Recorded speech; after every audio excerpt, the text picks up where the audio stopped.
Okay. So, but it's about the United States, so now we can stick to the English.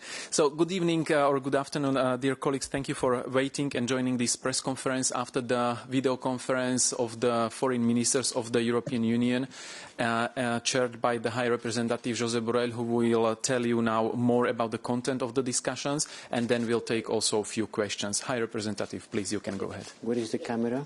The camera is front, no? Okay, good afternoon or evening to all of you. Thank you for following this press point. Today we have had an important Foreign Affairs Council with a video conference with the Secretary of State of the United States, Mike Pompeo. The main point of the agenda was this, the transatlantic relations. We engage in a strategic dialogue with Mike Pompeo on our relations and on the key foreign policy issues, both for the European Union and the United States. As you know, and it's unnecessary to stress, but let me do, that the transatlantic partnership is one of the key pillars of the world order, and today's video meeting reaffirm the commitment of the European Union member states to continue this close transatlantic cooperation. We maybe don't agree on everything, but our commitment to the transatlantic cooperation is as stronger as ever. We focus on three issues and several others, but the main issues were China, the peace process in the Middle East, and the Eastern neighborhood, with emphasis on Ukraine. And we discuss above all this in a cross-section on these three issues, the problem of disinformation, which is affecting the three of them, and mainly the one related with the Eastern neighborhood and China. Also, we talk about the coronavirus pandemic as a part of this global crisis. We underline that there is currently no better example of the need for international cooperation than this health crisis. That's why we have regretted the U.S. announcement that they intend to withdraw from the World Health Organization, and expect that this decision could be reconsidered, because global problems need global solutions and multilateral tools. Multilateral cooperation is more needed than ever. There's a big demand and a short supply. We exchange views on China and its growing assertiveness on many fronts. There are issues that we face together in the relationship with China, and where our close cooperation is very important to address them jointly. This includes, for sure, the situation in Hong Kong. I suggested to launch a distinct bilateral dialogue focusing on China and the challenges its actions and ambitions means for us, for the US and for the European Union. On the Middle East peace process, we made clear that it is important to encourage the Israelis and the Palestinians to engage in a credible and meaningful political process.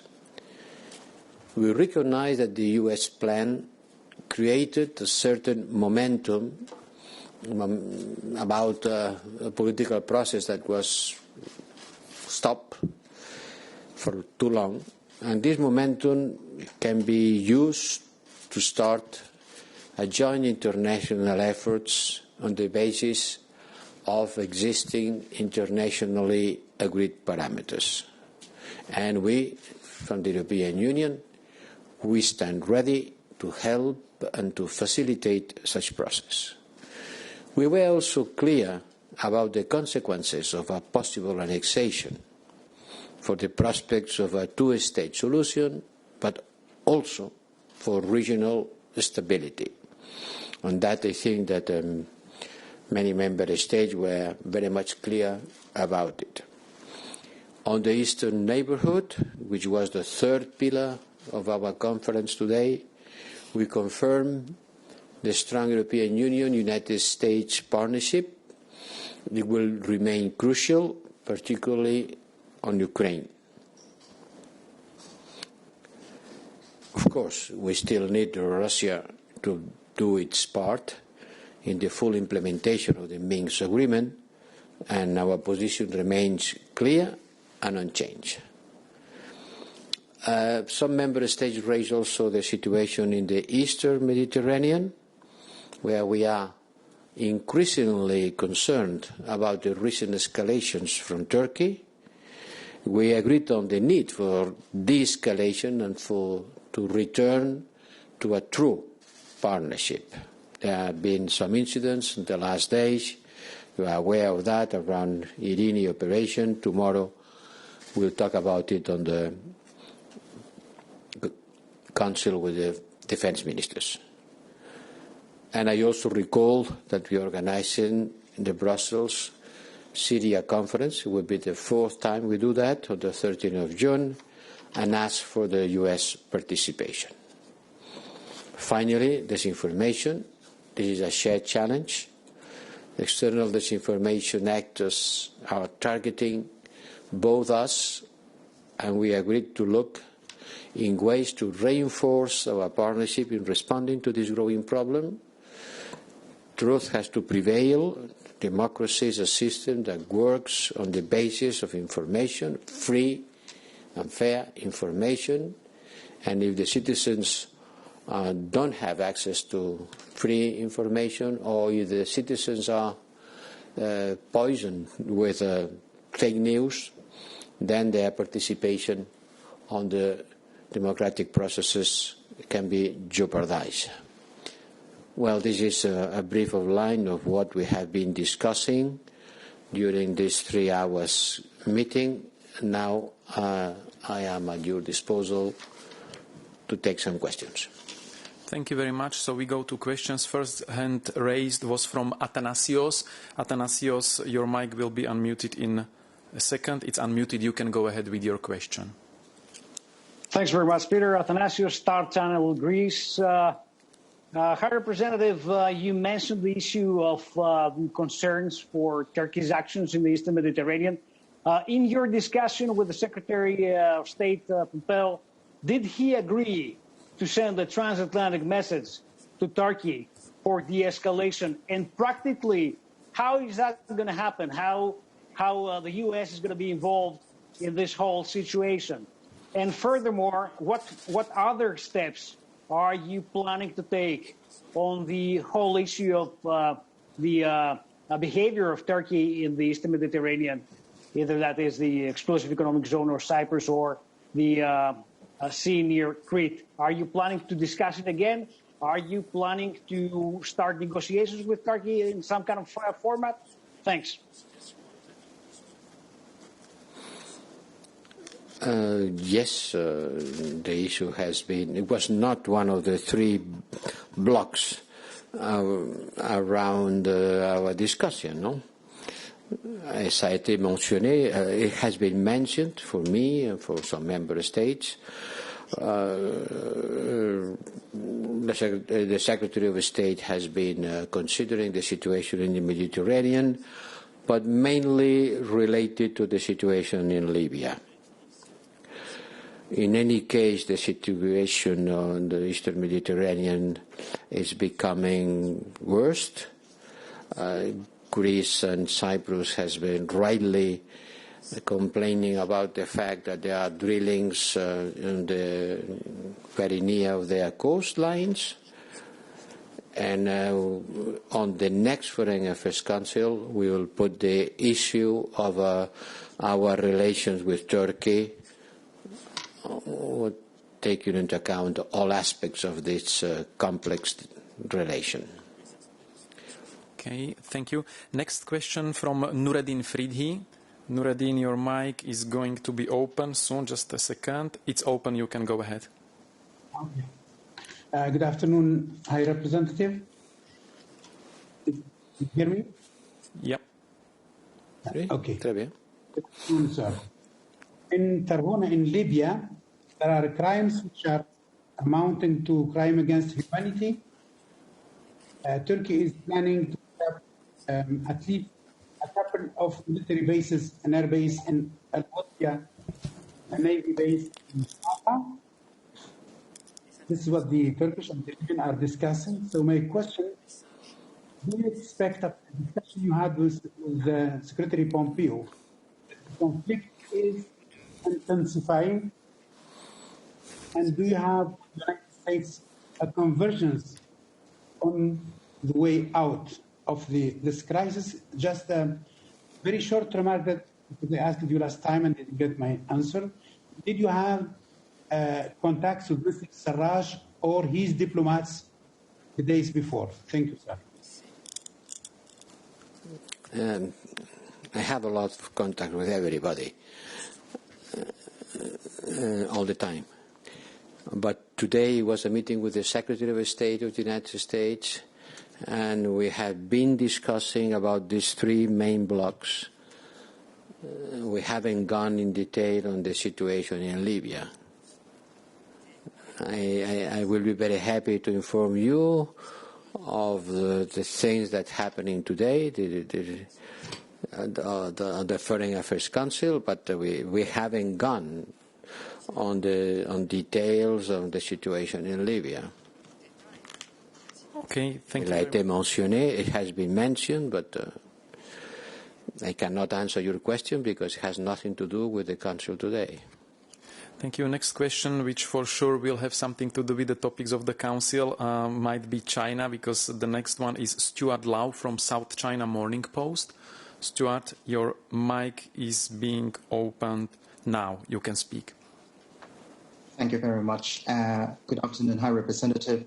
So I have two questions here. The first one is about what you just described as the distinct bilateral dialogue on China with the U.S. Can you tell us a little bit more about the idea behind it and the format of it, and what you would specifically like to discuss with the U.S. side with this dialogue? And the second question is about Hong Kong, of course. The law is, the national security law is now being rumored to be introduced by the end of this week, which would be just a weekend before the EU-China summit. Under such circumstances, do you still think this is the right time to have a dialogue with China, and would the focus of the dialogue change in any way? Thank you. We are going to have a summit next Monday, European Union, China. We are preparing the summit. We had a structured political dialogue with the Foreign Affairs Minister of China last week. We continue negotiating in order to see if we can bring to this summit some deliverables related with our cooperation agenda for 2025, for the next 5 years. And it's not easy to find an agreement. We don't have it yet, but we continue discussing with our Chinese counterpart until the last minute. And you can imagine which will be the issues of dialogue between China and U.S. focusing on China, no? There are a broad range of issues. For us, it's important to stay together with the U.S. in order to share concerns and to look for common grounds to defend our values and our interest. But we haven't gone to more detail. Okay, thank you very much. Next question, next hand which was raised was from Lawrence Norman, Wall Street Journal. Lawrence, you can... Yes, the mic is open, you can go ahead. Hi, thanks a lot. Hi, Rep. Stuart asked many of the questions that I was going to ask on this dialogue with China. Can you be a little specific? Will this be at the level of yourself and Secretary Pompeo, or at what level will it be?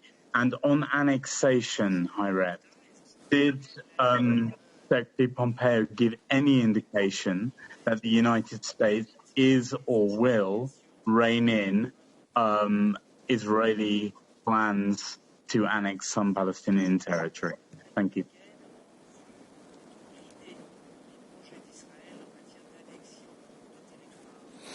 Look, we have been talking about three important issues. It means that we have been able to devote about 20-25 minutes to each one of them. You can imagine that we haven't been able to go to very much detail. It's me who took the initiative during the conclusions that having had not so much time to go deeper on the subject, that maybe it would be a good idea. I suggested about the possibility of continuing engaging in a bilateral dialogue, focusing on China, on the challenges that the more assertive attitude of China is putting on the world stage. It has been a suggestion that I put on the table during my conclusions, but nothing more than that, no? On the Middle East peace process, it has been clear that it is important to encourage the Israelis and Palestinians to engage in a credible and meaningful political process. For us, there is no other way than to resume talks.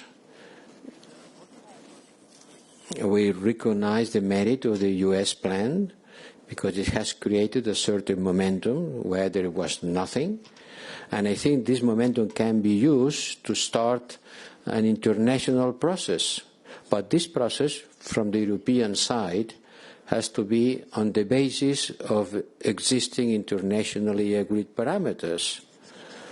And it's not a secret because it has been said in several EU statements that the initial plan presented by the US does not agree with these parameters. Okay, thank you very much. And this may be the starting point of the negotiation. Theoretically, a negotiation doesn't finish with the same point that it starts.